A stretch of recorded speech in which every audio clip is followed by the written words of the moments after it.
ka ce musu karuwai, ka ce musu yan jahannama, ka ce musu idan suka mutu ba za su taba samun ramin ubangiji ba. Wato jama'a na yarda da cewa babu masoyi dindindin, haka babu makiyin dindindin. Ina so yi magana akan da Usaini Alibiyawi. Yau dai gashi cikin mutanen da kake tsinewa, kake la'anta su, kake zagin su, kake aibanta su, kake jingina su da yan jahannama, ɗaliban Fir'auna, wato wakilan shedan, yan Hausa fim da mawaka. Sai gashi Alhaji Usaini Alibiyawi yau ka dauko Fati Nijer, ita kake so ka aura. Kai jama'a, ku duba wannan lamarin ba. Jama'a da Allah ku duba malamai har da su ma suna kunyar soyayya, dan kwado ba ku kalle shi da Allah. Kana suna ka gaya mun ma. Amma ba kya duba. Yaushe ka fara so na? A ba kya duba private naki. Ban ga duba ba gaskiya. That is why I think yau kusan sati biyu kenan gashi na ma baki ji mutane tsara baya cewa kin yi responding is hardly a ce baki ga sakona ba. Kawai dai just na baki uzuri ne saboda you have Dr. Hussein muna ma fatan alkhairi. Wallahi ban san malamai suna jin kunya ba. Kai wato mace da wanne ba. Duk yanda mutum yake wallahi ya shiga komar mace ko. Yanzu ku diba Usaini ba. Idan ya kafe kyamara yana kai mutane jahannama. Inda ka san Allah ya aiko shi. Amma ku diba wai kalman ma kunyan fada yake. To ubangiji Allah ya sa mu dace, Allah ya kai mu wannan auren. Wallahi dai na zo. To mu dai babu abin da za mu ce sai dai mu ƙara da amin summa amin. Babu shakka a yanzu haka masu sauraro sai ku ƙara gyara zaman don jin wani zazzafan rahoton wanda muke ɗauke da shi a yanzu haka. Sannan ku kuma ji irin yadda ɗaya daga cikin yaran Soja Boy ta fito ta caccaki Dr. Usaini tare da mai da zazzafan martani zuwa gare shi da kuma yin zagi a cikin martanin nata. Tabbas kwarai da gaske babu shakka hakan ya tabbatarwa da Dr. Usaini cewa abubuwan da yake yi fa a social media sun fara ja masa, wanda gashi dai a yanzu haka allura ta tono garma sakamakon kasancewar irin yadda ya fada soyayya da fitacciyar jarumar nan mai suna Fati Nijer. Amma kafin jin wannan cikakken rahoton wanda muke dauke da shi a yanzu haka, muna mai ƙara roƙonku idan wannan shine zuwanku na farko wannan shafin namu mai albarka na Zalla TV, ku daure ku je ku danna mana alamar subscribing kamar haka, sannan ku danna ƙararrawar sanarwa. Domin ta haka ne za mu tabbatar da kuna samun dukkanin cikakkun rahotanninmu da kuma zafafan labaran namu wa'anda muke ɗauke da su da zarar mun ɗora. Babu shakka a yanzu haka sai ku gyara zaman masu sauraro ga cikakken rahoton sai ku saurara. I don't understand. Akwai wani dabba wawa jahili daƙiƙi ba ƙauye wanda ba shi da ilimin arabi ba shi da na boko ya fito yana cewa wai kaza ni idan ba a kira ni me za a kira ni, idan ba a kira ni karuwa ba me za a kira ni, idan har ni karuwa ce bari ka jin faɗa maka kaf dangin ku generations ɗin ko karuwai ne wallahi, tun daga kakarka ta farko ta biyu mamanka kai ɗin kankaɗan zina ne wallahi. Ka ji wani abu, ka ji wani daƙiƙanci, jahilci da dabbanci irin na wasu mutane, ka tashi ka kira mutum karuwa, ka san me ake kira da karuwa? ya ke karuwa mara fasali. Dalilin da yasa na baro inda nake karatu akwai ƙur'anai da hadisai, sai na dawo jikin hammam ya'ani banɗaki domin ke najasa ce karuwa. To shi sa na dawo jikin banɗaki domin waje ne na datti da aljanu. To shi sa wato zan miki wannan wato nasiha. Kina karuwa amma ku duba yan uwa musulmi mata masu kamun kai, karuwa ma ba ta so a ce mata karuwa. Gashi ta fito da tsirecin ta ne fa annabi ne ya ce mu tsine musu domin su tsinannu ne, sannan sun kasance ma'ilatun mumilat, karkatattu ne kuma suna karkatar da 'ya'yan musulmi. Yanzu wannan fito da al'aurata da take yi, wani karuwin namiji ya bata waya, hakan sai ya burge wata mace mai kirki mai mutunci, saboda zuciyar mata akwai rauni. Annabi ya ce masu karkatarwa ne. Don haka karuwa ba hasada muke ba, mu damuwa mu kawai ki bar wannan fasikancin ki dawo sunna. Daga lokacin ba za mu ƙara tsine miki ba, in kika zama mutum ne kirki ba za mu tsine miki ba, amma mu fa umarnin annabi muke bi.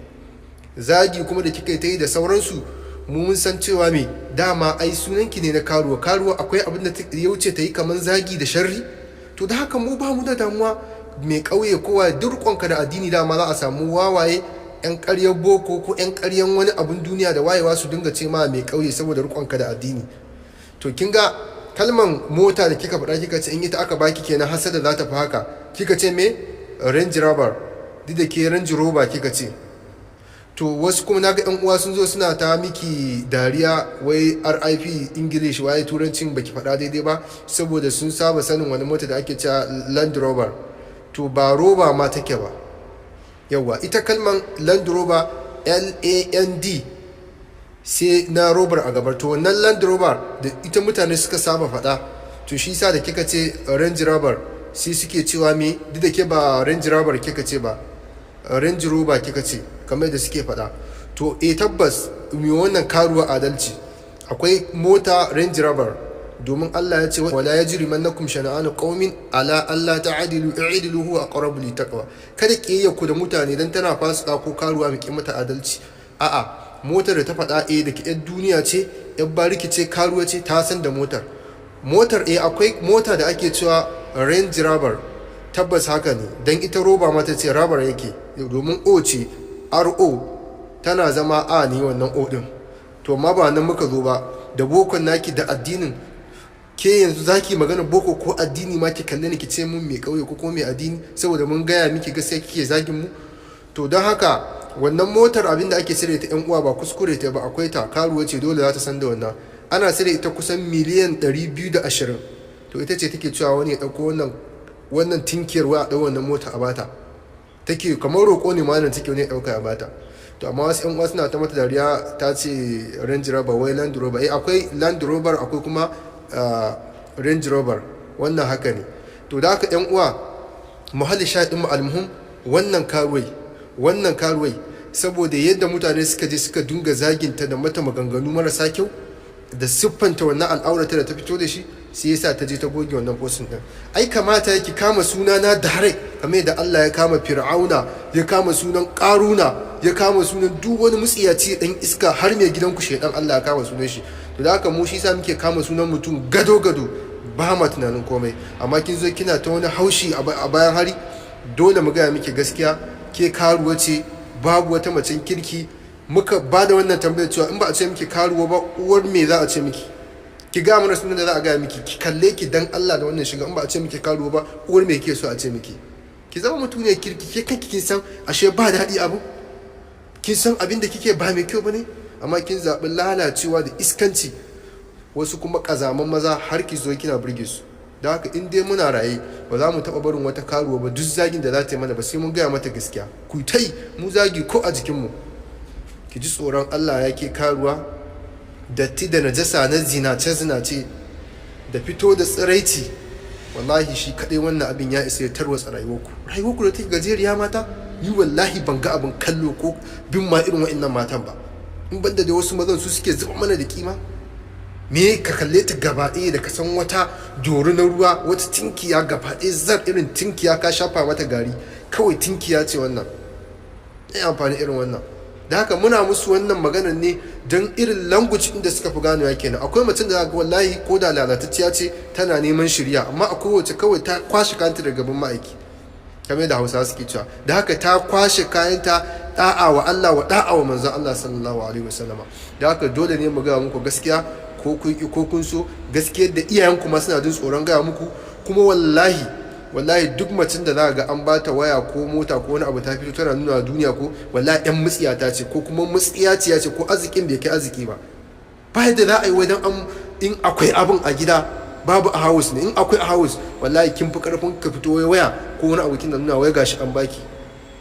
Ba ubanki bane ya sai miki, ba dadinki ne ya sai miki, ko wani brother dinki, a kan wani dan iska ne yake so ya biya wata bukatar shi, ko kun je kun yi fasikanci. To me ma abu kai, haɓala mace mai fasali ma ya aika ba ta wai miliyan 3 wai akan lalata. Kai na rantsi da Allah, me yin zina da irin waɗannan matan ma kyauta ba tsinanne irin shi, ballantana dan mutsiyata mara albarka da zai dau har miliyan 3.5 ya sai wannan karuwar waya akan ya zina da ita ko lalata. Allah ya kyauta. Amma irin waɗannan karuwan in banda abin kyankyami me amfani a cikin irin mu ne fa daidai da ku fa. Wallahi wa in untuna udina, in ba ku bari ba za mu bari ba. Kawai ku daina karuwanci da fasikanci, shikenan khalas, sai mu kyale ku. Amma in mun ga mace tana neman hanyar shirya, tana gyarawa, tana barin wasu abubuwa, za mu taya ta da addu'a Allah ya shirye ta. Amma irin ku wakilan shedan ba za mu taba barin ku ba.